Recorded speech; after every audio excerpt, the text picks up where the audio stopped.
Bom, e aí pessoas, tudo bem? Eu resolvi gravar um vídeo meio doido, vai ser uma coisa tipo viagem no tempo, mas vamos explicar isso. Eu tenho percebido que ao longo da vida nós passamos por muitos trajetos até finalmente nos encontrarmos, nos depararmos com aquilo que de fato nos realiza, onde a gente se encaixa. E muitas vezes, muito antes disso, nós já nos identificamos, já gostamos,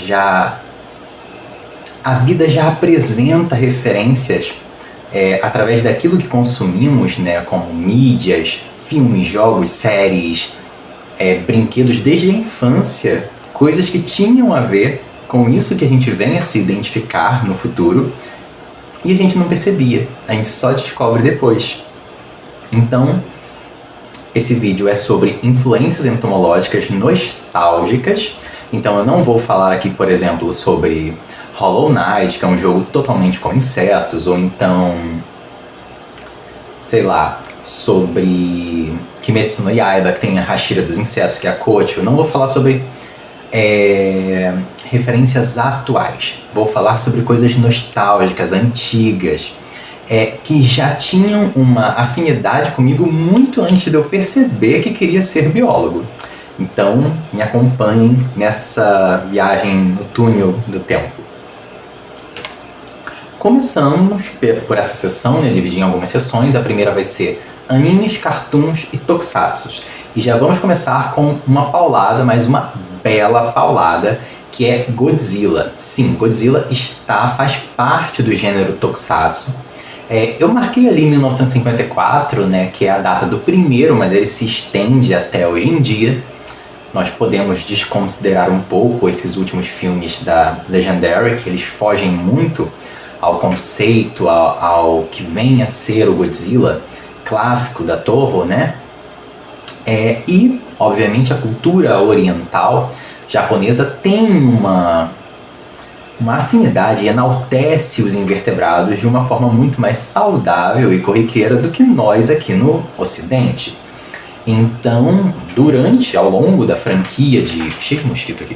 Ao longo da franquia do Godzilla, nós vamos ter vários antagonistas e protagonistas que são kaijus, insetoides ou demais invertebrados. Por exemplo, a Kumonga, né, essa aranha, o Kamacuras, esse louva-a-Deus, que são basicamente monstros gigantes, o Megaguirus, que é uma Meganeura, aquela libélula pré-histórica com uma mutação, e nós vamos ter a Mothra, famosíssima, né, a mariposa, tem a lagarta, a larva dela aqui, que faz um casulo para poder virar a mariposa. Temos a Batra, que não faz casulo, simplesmente da larva ela explode e vira na forma adulta, que é a counterpart da Mothra. E nós temos o Megalon. Eu não sei se o vídeo, na hora que eu editar, vai estar por cima dele, senão eu dou um jeito de mostrar a imagem dele, que é um besouro. É um Kabutomushi. Esses três, Batra, Mothra e Megalon, eles são divindades. Então isso que aqui no Ocidente, aqui esse arco, né, da Legendary, do Godzilla, Rei dos Monstros, fala Mothra, Rainha dos Monstros. Não, vamos olhar a fonte oficial. A Mothra é muito mais que isso. Ela é uma deusa da proteção da humanidade. E a Batra, a counterpart dela, seria uma deusa da destruição. O Megalon também é um deus de uma civilização antiga, se eu não me engano. Eu mencionei aqui também o Muto, apesar de eu estar falando quase de forma depreciativa dos filmes atuais, mas eles têm seus pontos positivos também. O Muto, que aparece no primeiro filme de 2014, do Godzilla da Legendary, tem algumas características interessantes, como o dimorfismo sexual. Nós temos um macho menor e voador, uma fêmea muito maior, áptera, e ambos são parasitoides. Eu vou explicar mais pra frente sobre parasitoidismo e parasitismo, a diferença. E você percebe que o ciclo de vida, o ciclo reprodutivo deles é muito semelhante ao ciclo de uma ordem de insetos chamada Strepsiptera, dos parasitos de asas torcidas. Então achei legal mencionar o Muto por causa disso. Um dia eu ainda vou ter o modelo da Mothra e da Batra. Em casa eu tenho uma Batra esculpida ali em biscuit que eu fiz. Mas um dia eu vou ter uns modelos delas maneiros na minha coleção. Temos, bom, eu não acompanhei o primeiro Kamen Rider, né, mas ainda seguindo nos Tokusatsus, mas eu marquei, eu dei destaque pro Black, pro RX, que já é ali a década de final de 80, 90. Eu lembro que foi marcante porque eu tinha essa motinha de gafanhoto dele, eu tinha esse brinquedo. Não sei onde foi parar, se perdeu no tempo e no espaço, porque hoje eu guardei muita coisa da infância, né? De brinquedos de coleção, miniaturas, e a do Kamen Rider eu não sei onde foi parar. Mas eu gostava muito, porque é inspirado no gafanhoto, né? Cheguei a ver um reboot, remake atual que fizeram dele. Foi interessante, relembrei alguma coisa. E tem alguns outros vilões também que são invertebrados de uma vez, tipo uma aranha. É interessante, marcou por isso também, né? Eu poderia até citar falando de gafanhoto, o Chapolin Colorado, por exemplo. Mas o Chapolin, apesar de ter marcado a infância assim, pela mais uma questão de humor e comédia, a gente só vai descobrir que ele é um gafanhoto, a vestimenta dele, depois de adulto. Então não foi um vínculo por causa da questão insetoide, entende? Aí, muito bem, chegamos em 1993. Eu ainda morava em Campo Grande nessa época. Mighty Morphin Power Rangers. Tá, melhor Power Rangers de todos, não temos o que dizer, não tem como negar. O clássico foi o que popularizou, né, o Super Sentai, digamos assim, trouxe pra cá, né, ocidentalizou os Super Sentais.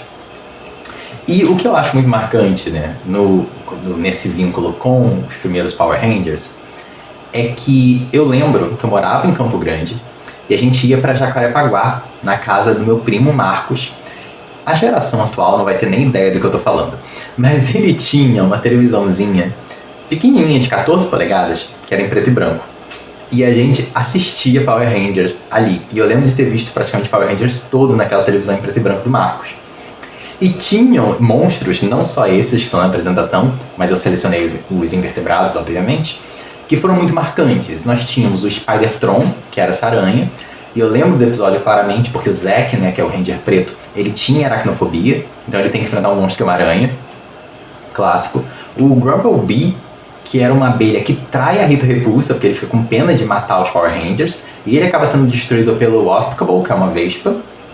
E um que foi muito marcante, não é bem um inseto, é um invertebrado, né, que é o Commander Crayfish. Acho que lobster é lagosta, shrimp é camarão, shrimp. Eu acho que crayfish é algo como lagostinha, alguma coisa entre os dois. Por que ele é muito marcante? Porque ele clonou os Power Rangers, ele que cria os Power Rangers negros, né? Que a luva e a bota, ao invés de serem brancas, eram pretas. E eles eram do mal, então esse episódio foi muito icônico pra época. Os Power Rangers tinham que enfrentar uma versão do mal deles mesmos, né? Então, muito amor em Power Rangers, não tem como. Seguindo, 1994, Guerreiras Mágicas de Hearst. Vamos lá. Primeiro anime que eu assisti. Cara, em 1994 eu já tava morando na VP? Já tava morando na Vila da Penha. E aí o que acontece?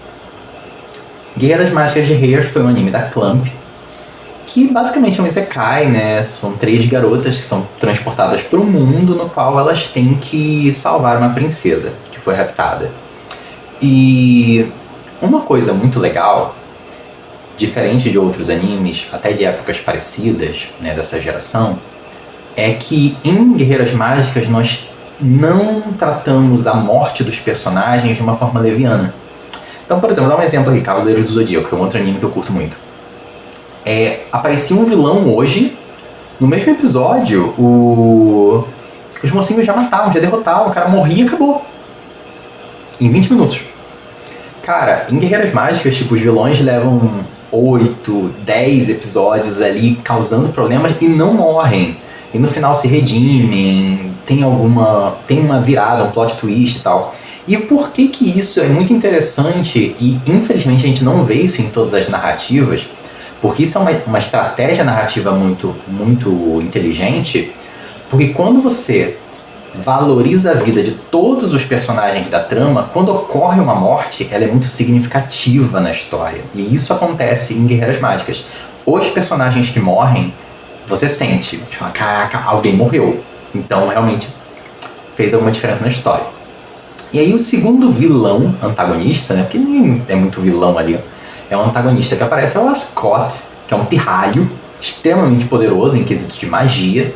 Né? As guerreiras mágicas têm esse nome porque elas são guerreiras e tem magia. E também tem os machinhos, tem os robôs gigantes lá que elas controlam. E o Ascot é um invocador, ele cria criaturas para poder lutar, para enviar e causar problema. E algumas dessas criaturas são insetoides e invertebrados. O primeiro foi o Atalante, foi essa lagarta. Tinha a habilidade de cada dano que ele recebe, ele evolui até se tornar uma mariposa. Inclusive, ele é responsável pela morte de uma personagem importante. A Dulce, que é esse caracol, que não chega a lutar. O Ascot acaba sendo manipulado por uma outra vilã, a Alcyone, invoca a Dulce e a Alcyone sacrifica a Dulce por causa de um feitiço lá. E na última luta do Ascot, ele invoca este bicho que parece ser ou um grilo ou uma barata, e não tem nome, não tem explicação. E esse bicho não morre. Futuramente, depois, na segunda temporada, o Ascot tá crescido e tal, esse bicho acaba virando um guarda-costas do Ascot ali. Ele invoca frequentemente essa criatura. E Guerreiras Mágicas, inclusive a luta final do Ascot é bem legal. Guerreiras Mágicas tem 3 ovas, que são uma releitura da história, e nesses ovas todos os personagens que não tinham machins, que são os robôs, os mechas, que só as Guerreiras Mágicas e alguns personagens tinham, todos os outros ganham. E esses machins estão vinculados a familiares, espíritos, animais, né? O do Ascot é uma lagosta, e forma esse machin laranjado aqui de baixo. E esse outro aqui de cima é o machin féreo, é um besouro. Eu suponho que seja um besouro, eles não têm nomes diferentes dos outros do anime, mas eu suponho que seja um besouro porque ele tem élitros. Então, acho que é um besouro. E cara, um salve pra Guerreiras Mágicas, porque foi um anime tão marcante, porque eu lembro que depois de velho que eu baixei, reassisti, eu sabia exatamente o que ia acontecer em cada episódio, porque as cenas são muito icônicas. Trilha sonora, animação pra época, a Clamp sempre faz um trabalho excepcional, sabe? 94, assim, eu não sou muito fã de super-heróis e Marvel, DC, os caramba 4. Mas, cara, Homem-Aranha marcou uma geração.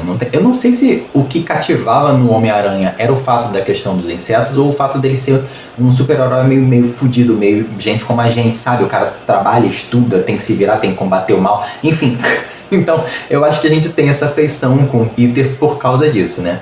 Esse carisma do cara que tá na merda ali, tem que passar nas provas e tem que ainda enfrentar um monte de perturbação. O próprio protagonista, né, ser um aracnídeo, mas nós temos muitos vilões que são invertebrados. Temos o Venom, o Carnage, o Escorpião, e tem um episódio que ele perde o controle sobre os próprios poderes e ele vira tipo uma aranha do mal. Se eu não me engano, eu vi uma treta, alguma coisa, uma discussão que estava tendo esses dias na internet sobre um episódio de What If que talvez tratasse sobre isso. E tipo, não sei se é da Disney, não sei, né? Não iam permitir que abordassem esse episódio dele perder os controles para não ser uma coisa muito, muito assustadora. Rolou uma conversa esses dias na internet a respeito disso. Mas é uma coisa que marcou muito Homem-Aranha. Até hoje em dia eu gosto dos filmes dele. Se eu fosse pra dizer assim, diz um super-herói que você gosta, eu diria o Homem-Aranha. Entendeu? Seria ele. Bom, tá. O que dizer de 1997 com Pokémon? Cara, negócio que fez a gente gastar dinheiro com Elma Chips, com Cheetos, com Fandangos, com Tazo, com Card, até hoje ali, as coisas guardadas. Só que em Pokémon, a gente já tem claramente criaturas que são denominadas, né, classificadas como insetos, os Pokémons insetos. Futuramente, Pokémon cai num erro comum de franquias de jogos e animes e séries de classificar qualquer invertebrado terrestre como inseto. A partir da segunda geração, por exemplo, Ariados é uma aranha. Inseto, entendeu? Mas aí eu foquei nos de Kanto. Kanto é a primeira região, né? A primeira geração. São os Pokémons insetos da primeira. Nós vamos ter o Caterpie, Metapod e a Butterfree, né? Borboleta. o Idokakun Beedrill, né, que é a abelha, o Scyther, que é um louva-a-Deus, o Pinsir, que é um Stag Beetle, Venonat Venomoth, que seria a mariposa, e uma coisa bem legal, o Paras e o Parasect. Eles são insetos meio difícil de você dizer o que eles são. Eu não lembro se eu já cheguei a ler ou não na Pokédex o que eles vêm a ser de fato. Porque eu lembro que o foco desses Pokémon está na questão do fungo. Seria uma referência ao Ophidiocordyceps unilateralis, sabe? Aquele fungo zumbi. Tanto que eu lembro que fala que quando o Paras evolui para Parasect, você vê que o olho dele perde a vida, fica sem pupila, que quem está comandando ali é o fungo, não é mais o Pokémon. E, assim, pela aparência dele, eu relacionaria ele com um Ambushbug, sabe? Aquele Míptero, inseto de emboscada, por causa dessas mãozinhas, esses membros anteriores prensores e tal, relacionaria. Mas Pokémon, cara, eu quase terminei de assistir Pokémon todo. Falta menos de 20 episódios, assim, da última temporada pra fechar esse ciclo do Ash. Mas eu não tava com mais paciência pra Pokémon, é muita coisa. E aí, vendo aqui o meu arcabouço, né, de animes, de série que eu tava pesquisando pra poder fazer essas referências, eu olhei pra pasta de Sakura Card Captors. E aí eu falei assim, cara, esse é mosquito, tá cheio de mosquito. Pô, mosquitada brava. Olhei pra pasta de Sakura Card Captors e falei, pô, Sakura foi um anime que marcou uma geração. 98 eu já tava morando na VP, já. E eu lembro, assim, as pessoas com masculinidade frágil que me desculpem, mas apesar da Clamp ter todo um estilo de trabalho de animes e de propostas muito, entre aspas, muitas aspas aqui, voltadas para um público feminino, né? Falar de romance e tudo mais. Cara, eu lembro de mim, do Bruninho, a gente brincando de Sakura Card Captors, porque as cartas eram muito legais, tinham poderes, maneiras, a gente ficava apelando pra carta do tempo pra paralisar os outros, entendeu? Cara, então era muito bom. E quando eu vi a pasta eu falei, não é possível que um desenho tão bom, tinha uns 70 episódios, era grande pra época, um anime, né? Muitos animes na época tinham poucos episódios, ficavam reprisando em loop, né? Sakura não, tinha uns 70 episódios, 2 filmes. E aí eu falei, cara, alguma carta tinha que ter alguma referência com inseto, algum personagem. E eu fui vendo e sim, de fato, a carta dos sonhos. É que as cartas Clow, elas são espíritos que foram criados pelo Mago Clow, que são aprisionadas nas cartas, né, para obedecer a um mestre. Mas quando elas se libertam, elas podem assumir tanto formas mais humanoides, quanto outras formas. E a carta dos sonhos, a forma sem ser humanoide dela é de uma borboleta. E aí ela fica borboleteando e causando devaneios em quem encosta nela, ou passa por perto. E do meio para o final da série, nós vamos nos deparar com um antagonista que aparece, né, que é o Ariel, que é a reencarnação do Mago Clow, que começa a testar a Sakura para ver se de fato ela é digna de controlar as cartas. E ele tem 2 guardiões, que são o Spinelson, que é representante do Sol, e a Ruby Moon, que é representante da Lua. Ambos têm asas de borboletas. Eles são uma versão mais gótica dos guardiões da Sakura, que é o Kero e o Yui, né? E uma coisa que vale a pena a gente mencionar, que Sakura também era um anime muito à frente, abordava muitos temas, muita coisa foi censurada na versão dublada, assim. Eu tenho a versão em japonês com áudio original. Então, por exemplo, o Yukito ser namorado do Toya, do irmão da Sakura. Isso não foi mostrado na versão dublada. E tem esse diálogo claramente sendo dito quando a Sakura se confessa o amor dela pro Yukito. O Yukito fala que é namorado do Toya na versão japonesa. Claro, tá ali, falado, entendeu? Entre outras coisas, tipo, a Tomoe gostar da Sakura, claramente é abordado no original. Isso tudo foi devido ao retardamento da época, foi censurado. E uma coisa que não foi mencionada também, que no original menciona, a Ruby Moon é uma personagem não binária. Mosquito não na tela, gente.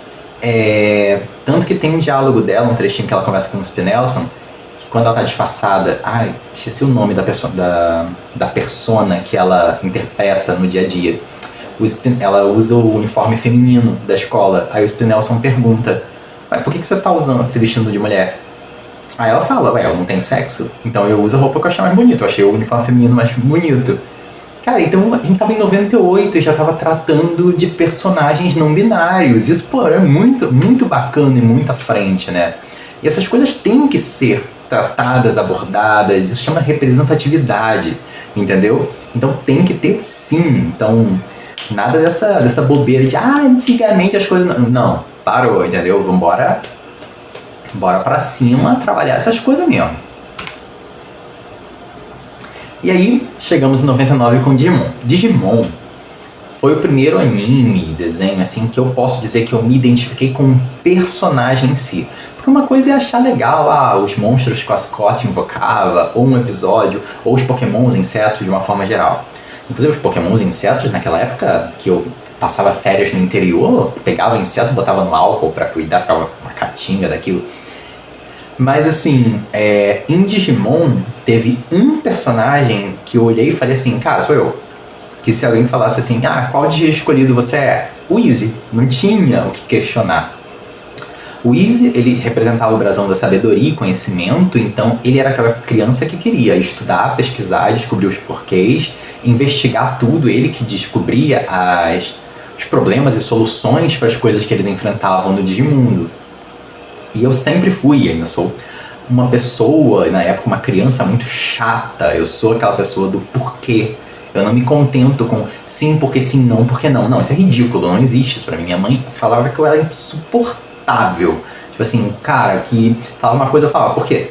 Desde pequeno, tipo, não, mas tem que me explicar, eu quero uma explicação palpável, eu quero que você me diga, isso é isso por isso não é isso por isso, não porque alguém disse, ou porque disseram que é, ou porque sim, não. Entendeu? E o Easy é exatamente assim. E coincidentemente, o Digimon parceiro dele é um inseto. A gente tem toda a linha evolutiva dele aqui, né? O Pabumon, que é pequenininho quando nasce do ovo, vira o Motimon, Tentomon, evolui para Kabuterimon, Atlur Kabuterimon, que é o meu favorito. Eu tenho até o que Digivolve dele ali. E por fim o Hércules Kabuterimon, que inclusive a cena que ele evolui para forma extrema é emocionante, ele se sacrifica para salvar os demais. Cara, que é toda a linha evolutiva dele, eu sou apaixonado por esse Digimon, lindo demais. É inspirado no Kabutomushi, né, que é o... Eu não vou lembrar o nome científico dele agora, é um nome difícil de falar. Tropice, um negócio assim. Que é o besouro rinoceronte japonês. Pô, lindo demais, não tem como. Esse daqui, desculpem os fãs de Pokémon, mas eu sou Team Digimon, porque o enredo é muito melhor. Não tem como, principalmente do Adventure. Os remakes não, mas o clássico é muito bom. E muito amor pelo Easy, pra sempre. E chegamos a Yu-Gi-Oh! Em 2000, me fazendo gastar dinheiro até hoje em dia com cartinha. Né? Pra quem não sabe, Yu-Gi-Oh! É um anime no qual tudo se resolve através de um jogo de cartas, né? Dos duelos. Existem vários personagens com várias estratégias e entre eles temos um antagonista, ele não chega a ser um vilão, ele é um antagonista, o Weevil, que usa baralhos repletos de insetos, de monstros insetos. Apesar do Weevil ser um personagem que não precisa contar com protagonismo, como os protagonistas, né? Ou com sorte para poder ganhar, ele tem estratégias muito inteligentes, ele bola planos, os decks dele são muito fortes para a época. As estratégias que ele usava, de fato, era para ele ganhar, ele só perdeu por protagonismo em várias vezes, protagonismo dos adversários dele. Mas a personalidade do Weevil que é o problema, que ele opta por ser trapaceiro, ele opta por, sabe, qual é a palavra? Depreciar os oponentes, sabe, sabotar os oponentes. Então isso acaba estragando a personalidade dele, mas ele não é um vilão da história, ele é um pestinha que fica ali azucrinando, mas que não teve como não me apaixonar pelos baralhos, pelos monstros icônicos dele, como a Grande Mariposa, que a dublagem fez a pérola de confundir moth, que é mariposa, com mouth de boca, e aí durante o episódio inteiro ele fica falando da grande boca ao invés de grande mariposa. Entendeu? E um fato curioso é que eu ganhei um apelido de Weevil, né, por algumas pessoas quando eu voltei a jogar depois de velho, né, obviamente meus baralhos são de insetos, meus baralhos principais são de insetos, E depois de velho, quando eu baixei o anime na versão original, eu percebi que muita coisa eles censuraram dos duelos do Weevil e de outros duelos também. Mas no caso do duelo do Weevil, por causa de violência gráfica. Ele tem uma estratégia que é transformar os monstros do oponente em insetos, para tirar vantagem disso. Seja porque a rainha fica mais forte, ou porque os insetos não podem atacar outros insetos, enfim. E aí, durante as transformações, os membros a mais dos insetos saem de dentro dos corpos, as mandíbulas saem dos monstros. E no original isso é demonstrado claramente. Na versão que veio aqui, foi distribuída pela 4Kids, se não me engano, eles censuraram essas cenas. Ou eles cortavam, ou botavam um brilho, um blur, não sei, eles censuraram essas cenas mais violentas dos duelos dele, que no original não tinha necessidade, tá? Frescura, né? Frescura. Mas fica aí também, é um dos personagens que me inspiram, tá? Minha coleção. Inclusive eu tenho absolutamente todos os insetos de Yu-Gi-Oh! Lançados até o momento, entendeu? Porque Yu-Gi-Oh! Já me fez gastar um bom dinheiro. E aí, saindo dos animes, né? Entrando na parte dos jogos, o público do Mario que me desculpe, mas eu sou do Team Sonic.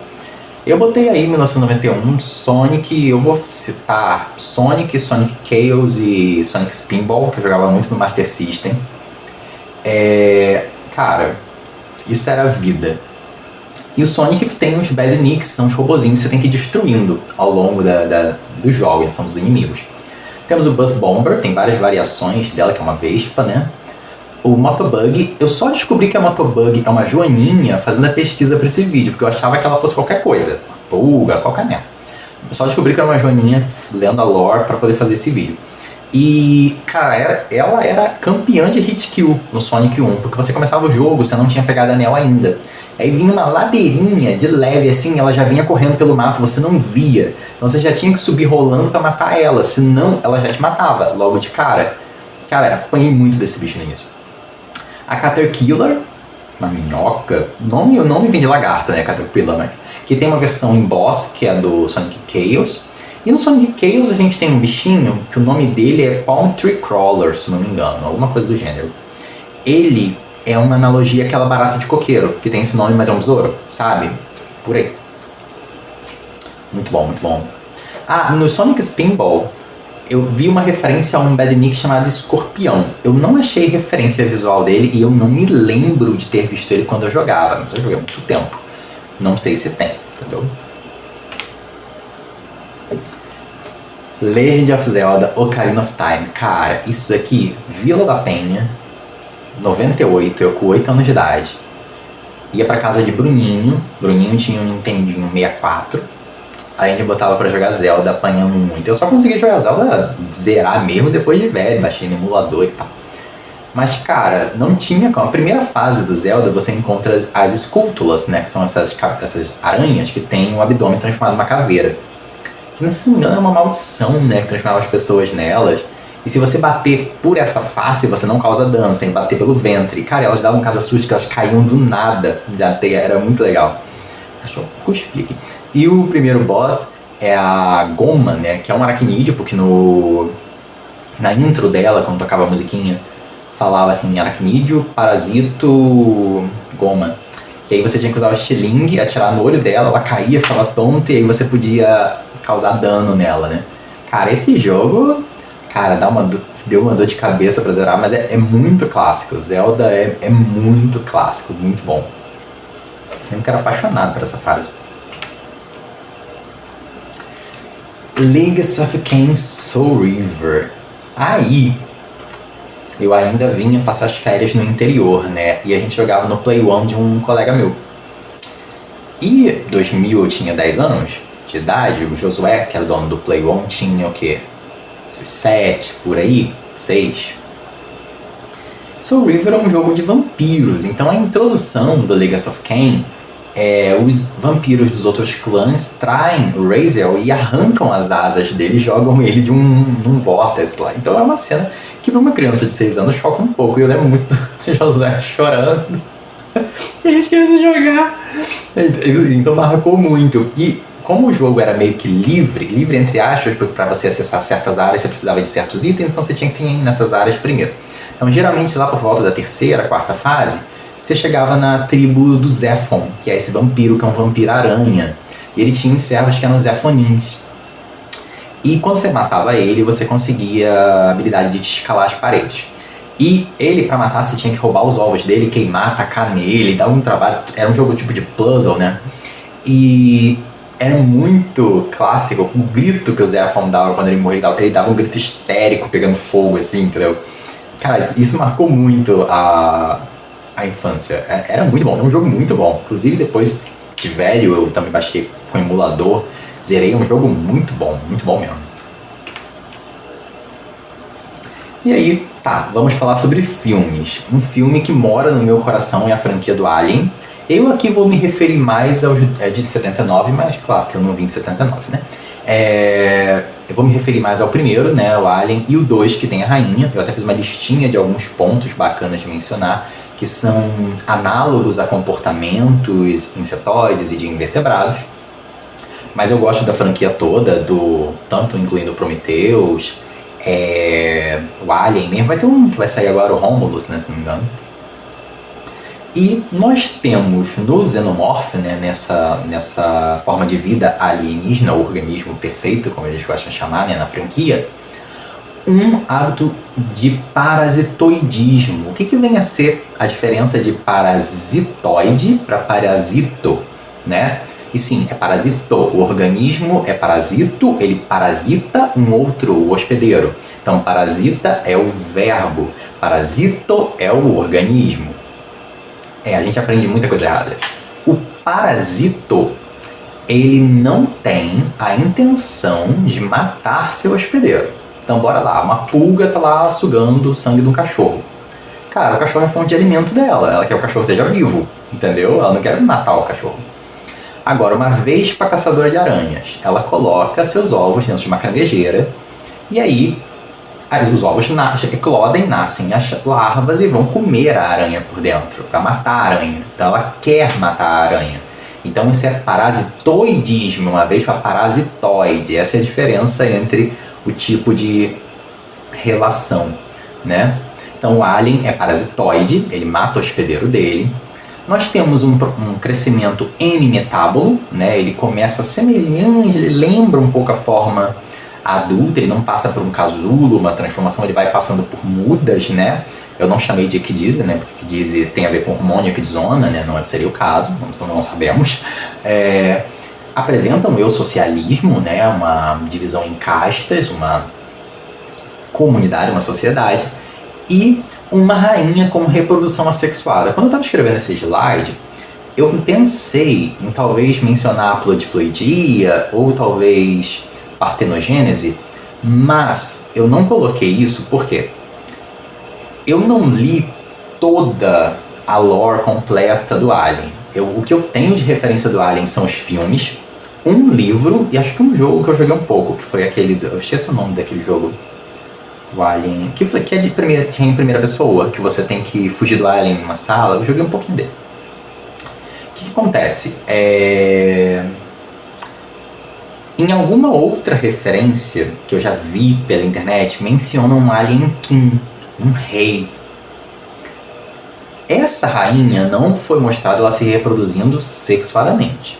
Então a gente sabe que ela bota os ovos de forma sexuada. A gente não viu em nenhum momento nenhum outro zangão, nenhum outro se reproduzindo.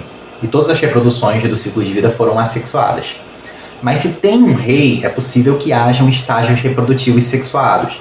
Então talvez o ciclo de vida dela seja semelhante ao de algumas formigas, ao de alguns cupins, entendeu? Então por isso eu botei só que a rainha apresentou nos filmes uma reprodução assexuada, e isso são analogias a comportamentos de invertebrados, claramente. Um filme que todo mundo que é biólogo ou zoólogo, entomólogo deve assistir, é obrigatório, é A Mosca. Considerado um dos filmes mais nojentos da história. Eu adoro, amo de paixão, assisto comendo, não tenho o menor problema. Mas sim, tem umas cenas bem nojentas, principalmente a cena da pré-digestão, mas é uma cena maravilhosa. Nosso queridíssimo Jeff Goldblum, eterno Ian Malcolm. A história é o seguinte: o cientista cria uma máquina de teletransporte que decompõe a matéria num lugar e recompõe no outro. E aí, quando ele vai fazer um teste com ele mesmo, entra uma mosca junto. E aí a matéria da mosca é assimilada com a dele. E ele começa a passar por um processo de metamorfose. E até se tornar uma criatura entre mosca e humano, que ele mesmo chama de Brandon Mosca. Cara, é um filme que os efeitos práticos e visuais são de cair o cu da bunda, porque é muito bem feito pra época. Inclusive, a outra protagonista é aquela menina que fez Beetlejuice, a noiva. Cara, é muito bom. É muito bom. Tem cenas muito nojentas? Tem. Eu sei que tem. Eu não ligo, mas eu sei que tem. A da pré-digestão, principalmente porque algumas moscas de fato liberam uma substância para pré-digerir e depois ingerir o alimento, né? Ele faz isso com o braço de um cara no filme. Então tem uma cena. Mas o filme é muito aclamado pelos efeitos práticos, né? Não tinha questão de CGI nem nada. Então todo o efeito deletério no personagem da decomposição, da metamorfose, é feito através de maquiagem. As feridas, a cena do dente caindo, arrancando unha. Cara, é um espetáculo, assim, pra quem gosta de filme de horror. Não é um filme de terror, é um filme de horror, é diferente. Vale a pena, assista. Esse filme é uma referência. E eu lembro que quando eu baixei depois de adulto pra rever, eu comentei com minha mãe, ela falou assim: ó, maluco lá, dando grau na rua. Enfim, minha mãe falou assim: qual aquele que a mosca entra na... Então eu falei assim, cara, isso passava de tarde. Eu lembro que isso passava. Porque assim, a infância nos anos 90, né, precisa ser estudada, né? É um filme de 86, mas reprisava muita coisa. Então a gente saía da banheira do Gugu, que era 3 horas da tarde, então tinha um monte de gente seminua se esfregando na lama. E vinha, sei lá, cinema em casa, sessão da tarde, e tinha Alligator comendo braço, arrancando o braço das pessoas. E a mosca, eram filmes assim que passavam de tarde. A gente via filmes assim. Cara, não tem como alguém da geração de 90 ser normal hoje em dia. Entendeu? Mas eu sinto falta. Acho que essa geração de hoje precisava um pouco disso. Outro filme que também marcou muito e com certeza foi referência para a criação do Grounded, que é um jogo, foi Querida Encolher as Crianças. Eu botei a foto dos 3 invertebrados que chamam a atenção nesse filme, que era a abelha, que eles montam, a formiga e o escorpião, que parece que acho que ele mata a formiga, se eu não me engano. Eu vi esse filme há muito tempo. Eu tentei revê-lo há um tempo atrás, só que tinha uma criança que gritava tanto no filme, deu uma dor de cabeça. Olha o estranho. Só pausar aqui. Foi?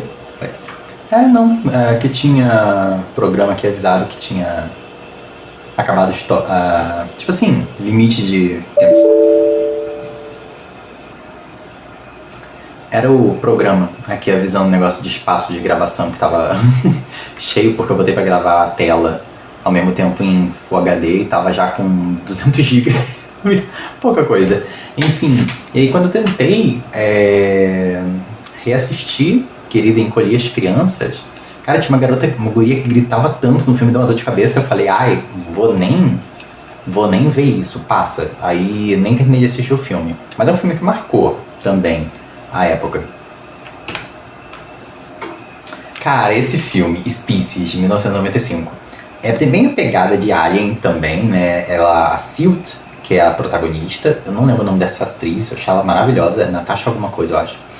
Ela é resultado de uma criação, de experiência de laboratório, né? Mistura um DNA humano com um DNA alienígena e criam ela, né? E aí ela também tem vários comportamentos que são análogos a comportamentos de invertebrados. E nós temos um organismo que é estrategista, ela é totalmente focada na reprodução, então durante a fase infante dela, ela come, tem muita fome na infância para guardar nutrientes para a fase reprodutiva. Ela quase não come quando adulta, ela quase não aparece, acho que ela não aparece comendo na fase adulta, é verdade. Exceto pelo canibalismo sexual, mas tudo bem, isso é um detalhe à parte. Ela é holometábula, ela passa por uma metamorfose num casulo. E cara, A gente tem até o Dr. Octavius aqui no filme. E tem uma coisa que é sensacional nesse filme. Ela tem essa forma humanoide, mas ela também tem a forma verdadeira, que ela revela aos poucos.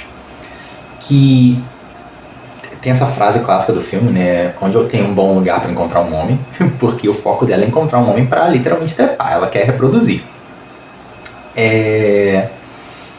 E aí, uma coisa muito bacana, que tem uma das cenas, que é essa cena de baixo, que ela tá com essa cara meio que transformando na forma. Ela tá nessa cena, ela tá matando o cara afogado.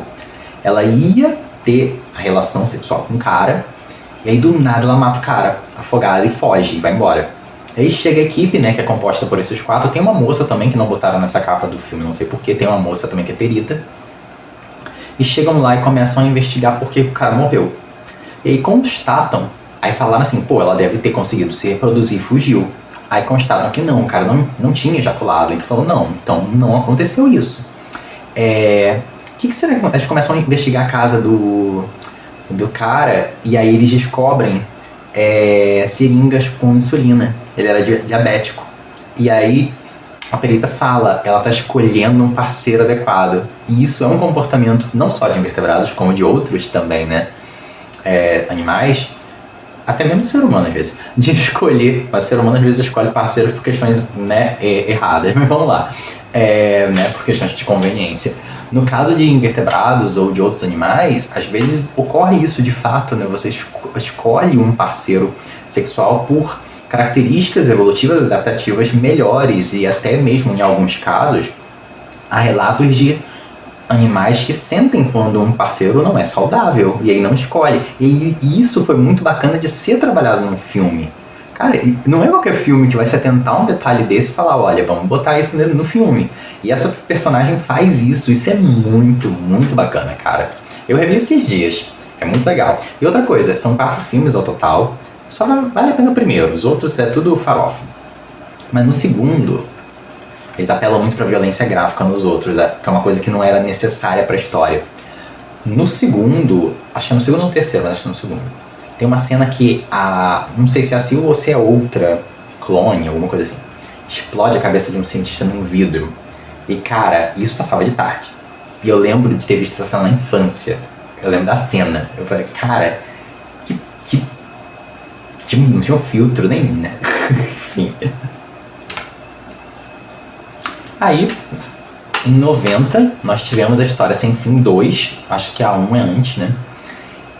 Cara, por que a História Sem Fim? Além de ser um filme muito legal, que aborda um tema bem interessante, né? Sobre o deixar de imaginar, o deixar de sonhar, sobre a criatividade. No segundo filme eu lembro de me marcar e de eu gostar muito dos gigantes, que eram esses vilões, que serviam essa rainha, que eu não lembro o nome dela não é importante. É uma vilã, não é importante. É uma vilã. Perdão. E aí, esses gigantes, pra mim, na minha concepção, eles eram besouros. Eu fui ler a lore pra fazer essa pesquisa, tá dizendo que eles são inspirados em crustáceos. Tudo bem, certo? Eu evolui de crustáceo, né? Tá tudo meio ali, né? Basicamente. Evolui, né? Tudo bem. Você vê que eles têm ocelos, por aí vai. Mas, assim, gosto muito da aparência deles, mas em questão de dar medo, né? Que eles são, tipo, vilões, nada se compara ao Gmork do primeiro filme. Aquele lobo com a cena do Atreio, aquilo ali é de arrepiar. Até hoje, se eu assistir, eu fico com medo da cena do Gmork e choro com o cavalo do Atreio atolando na lama. Aracnofobia. Cara, vamos falar de aracnofobia. Esse filme é um filme que eu não via quando era pequeno, porque eu tinha medo. Passava o comercial e ficava com medo. Tem muita coisa legal sobre aracnofobia pra gente falar. É um filme que eu só fui ver depois, já crescido, porque eu tinha aracnofobia quando era pequeno. E passou magicamente. Por quê? Tem um relato, né, uma lenda que se conta que um belo dia, quando eu era pequeno, eu tava no prezinho, né, devia ter meus 4 para 5 anos, eu comecei a chorar muito no colégio e apontava pro quadro e chorava. E aí ligaram pra minha mãe foi lá.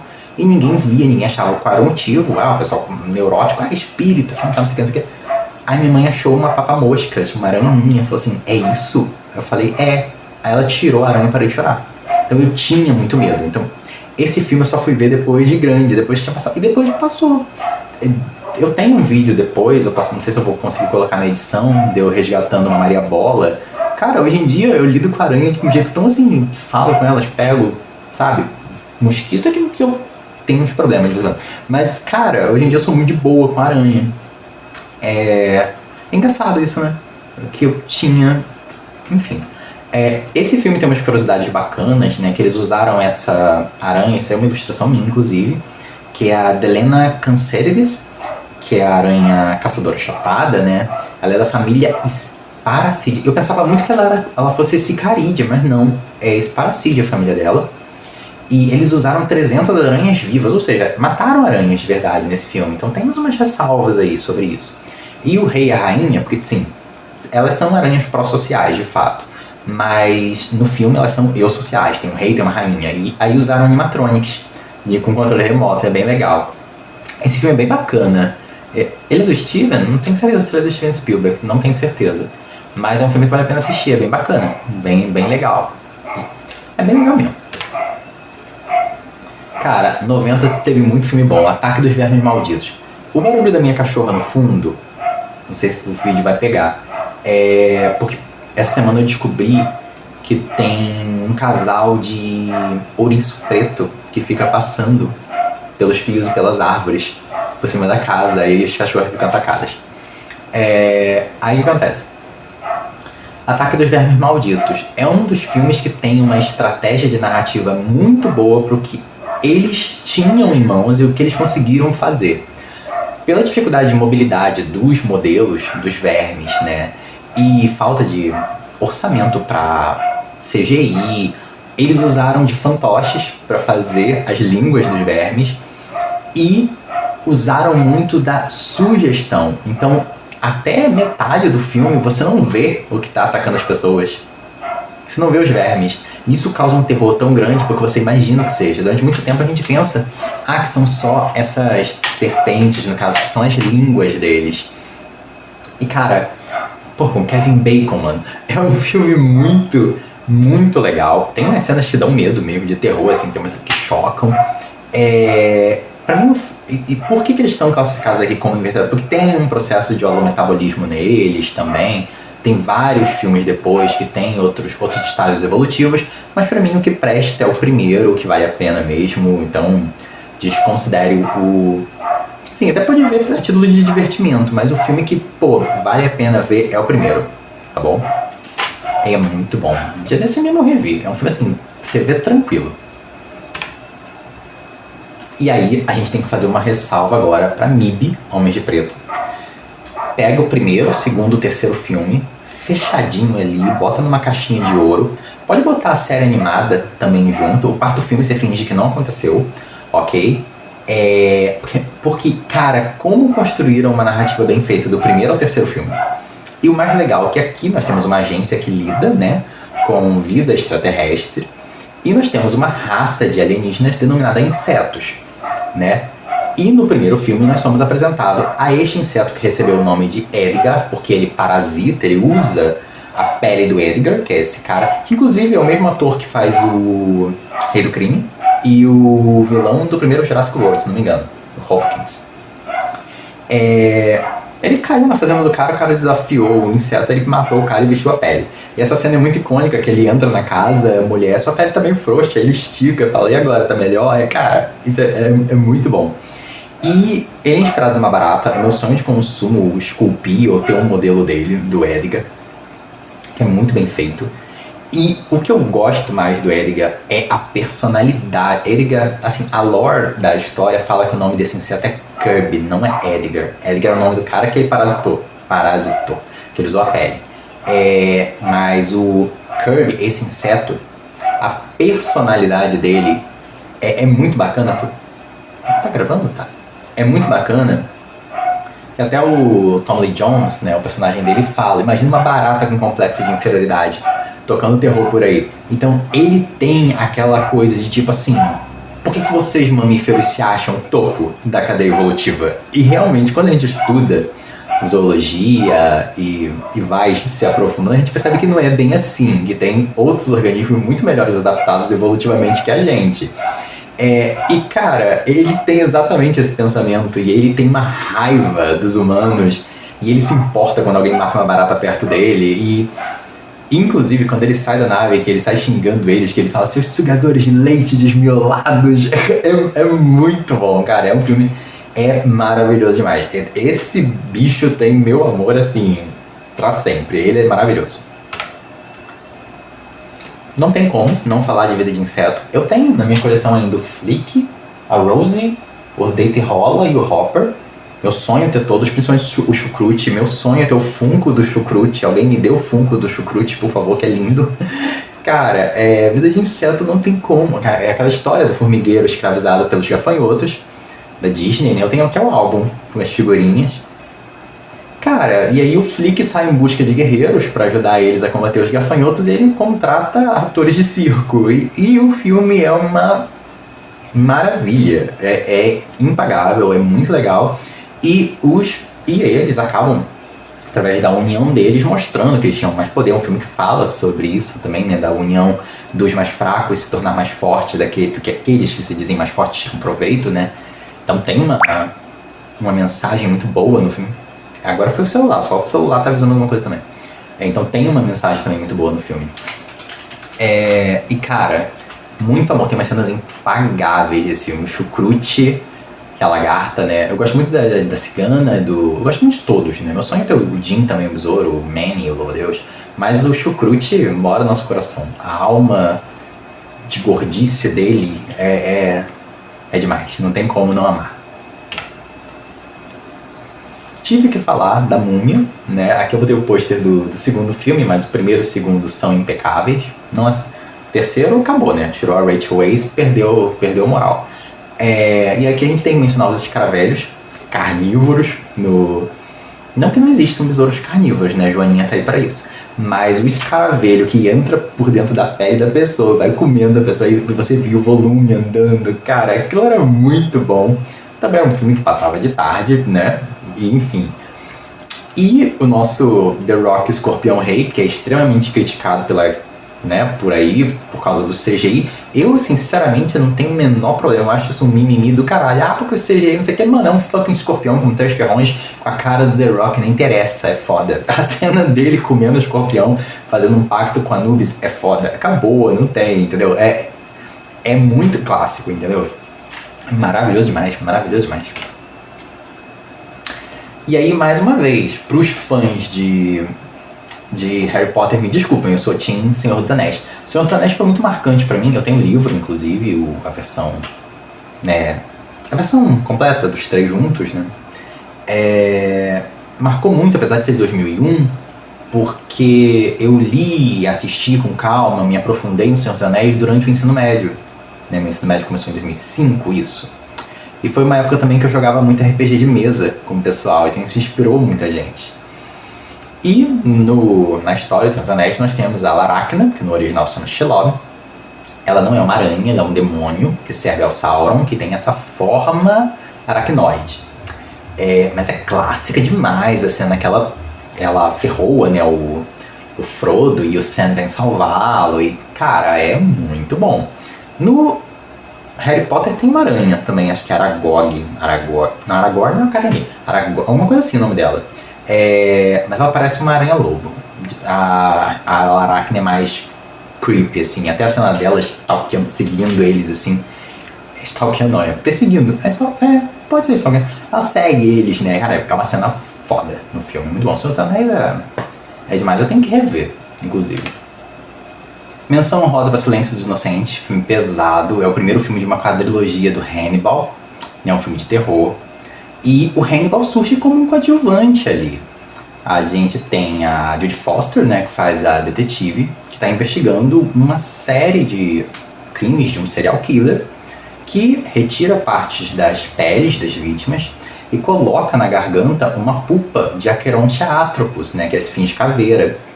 E ela não consegue sozinha descobrir sobre quem é o culpado. E ela recorre à ajuda de um outro psicopata que está preso, né, que também é um serial killer, né, não julgaria bem o Hannibal como um psicopata, tem uma lore por trás, então não é que ele não sinta empatia, tanto que ele ajuda ela, é diferente. Não vamos generalizar também, porque eu também não sou psicólogo para poder falar com muita propriedade, Mas, cara, é um filme muito bom porque ele acaba ajudando ela a resolver o problema e ele acaba se tornando um protagonista e acaba tendo toda uma quadrilogia em cima desse personagem para explicar todos os motivos dele ter se tornado um canibal. Então vale muito a pena, é um filme muito bom, pesado, mas muito bom. Ganhou Oscar e tudo. Uma outra menção honrosa, que é um filme da DreamWorks, acho que é da DreamWorks, né? Que é o Príncipe do Egito, que eu vou citar esse trecho que toca a música The Plagues, né? As pragas, que quando as pragas do Egito caem, né? Sobre o Egito. E, cara, tem os enxames de gafanhotos, e essa música é muito boa. Tem um remix dessa música no celular, é muito boa mesmo, vale a pena. Principalmente por essa cena, mas o filme inteiro é muito bem feito, a animação é muito boa, tem outras músicas boas. Mas essa música, nossa, a letra é ótima e a cena é uma cena, é muito boa. E é uma referência que foi marcada, né? Ficou na cabeça. Tem como. Por fim, uma menção honrosa avulsa, que isso me lembra muito a feirinha de Irajá, o Largo do Bicão, e a feirinha de Bom Sucesso, que a gente ia. E a gente comprava granel, sacos cheios de bicho de plástico, que eram invertebrados, e tinha invertebrado, tinha sapo, tinha lagarto, tinha um monte de coisa, e eu tenho um monte ali que eu comprava, que eu guardei. Cara, e eu me divertia muito. Tinha essa aranha, tinha um morcego também, eu tenho a aranha e o morcego, a minha aranha tá sem uma perna, inclusive, eles vinham com umas cordinhas pra você ficar pendurando. E tinha uma lacraia de controle remoto, soltava pilha, ela saía rastejando, a minha era vermelha e verde, as pernas eram verdes, ela era vermelha. E cara, como isso era legal, e quando eu olho pra isso eu falo, cara, na minha infância eu não era aquela criança que você fala assim, vai todo mundo jogar futebol, bora jogar bola, vamos praticar esporte, vamos... Não, eu era aquela criança que, não, eu quero um inseto aqui, eu quero ver os bichos aqui, eu quero ver um filme que fala de bicho, fala de inseto, fala de... Então eu quis gravar esse vídeo justamente para que a gente observe como que certas coisas permeiam a nossa vida, que são afins à nossa própria natureza, muito mesmo que antes de nós descobrirmos, percebermos o que nos realiza, né? Eu acho isso muito, muito fantástico, muito bacana. E também, além de ser uma viagem no tempo, né, para quem acompanhou, coisa e tal, esse vídeo, que possa também servir de reflexão, porque eu tenho conversado com umas pessoas da minha geração, de gerações mais velhas, até de uma geração à frente, mais nova, e a gente tem tido uma consternação, uma preocupação com relações às gerações mais atuais. Como está sendo o criar alguém hoje em dia? Como está sendo a experiência de crescer na geração atual, onde o acesso midiático é tão abrupto, onde você não vê, raramente você vê, e olha que eu moro numa cidade interior, né?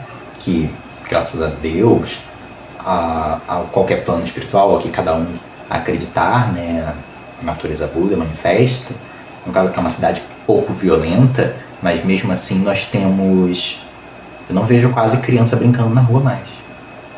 É raro ver, né? Ainda vejo, aqui eu ainda vejo. Mas, por exemplo, na cidade que eu estudo eu não vejo mais. Eu vejo crianças com celular. Então eu achei legal botar essa menção no final. Tudo bem que é brinquedo, entendeu? E eu tô falando, isso aqui eram brinquedos que eram baratos antigamente, né? Antigamente que o dinheiro valia alguma coisa, né? Mas mesmo que não tivesse brinquedo, por exemplo, não tem brinquedo que comprar pra pegava canetinha, desenhava, fazia alguma coisa. Dia desses aconteceu uma coisa até vale o compartilhar, né? Tava num posto de saúde com minha mãe, que ela ia fazer exame, e aí tinha uma mãe com 2 filhinhos, gritando, chorando. O que era mais velho, ela tá com o celular na mão, e o mais novo, ela só ficou gritando com a criança. O garoto deveria ter uns 3 anos, né? Ficou gritando, e tava todo mundo assim, que escândalo no hospital. E a mãe, provavelmente nova também, consequentemente não tão madura para lidar com a situação, e eu, como já tive previamente experiências dando aula e lidando com crianças, cara, eu tirei 2 folhas do meu caderno, peguei 2 canetas, cheguei para as crianças e falei assim: querem desenhar? Acabou o barulho. Eles pararam, pegaram a folha e começaram a desenhar de tudo, desenhar de tudo, desenhar de tudo. Terminaram de desenhar, pedir outra folha, tá? Porque criança tem que explorar isso, essa criatividade, essa energia. E você via o despreparo da geração, você via o... E depois a mãe veio falar comigo assim: pô, obrigado por acalmar eles, eu não sabia o que fazer. Eu falei: não, já dei aula e tal. E não só por isso, porque a minha geração a gente brincava, a gente gastava a nossa energia de outra forma. O que está sendo feito hoje em dia? Não só com relação às mídias, mas como que está sendo conduzida essa geração atual? Então, que esse vídeo também sirva de reflexão. O quão tempo os pais atuais estão tirando do seu convívio para passar junto com os filhos, para assistir filmes, desenhos, séries, jogos saudáveis com os filhos, não só enfiados em internet, em coisas, não só ocupando seu filho longe de você. Não, como está sendo esse vínculo, hein? Qual interesse você tem de verdade naquilo que seus filhos, que as crianças gostam? O quanto você está descobrindo de verdade quem é o seu filho e não a projeção que talvez você faça dele, entendeu? Então isso, depois que eu estava vendo toda essa pesquisa, eu pensei, não é só uma reflexão sobre as referências que já tinham a ver comigo antes de eu entender que era biólogo, mas também um convite para refletirmos sobre como podemos conduzir a infância e todo o crescimento das futuras gerações. Então, quem ficou até aí, muito obrigado, valeu, é isso.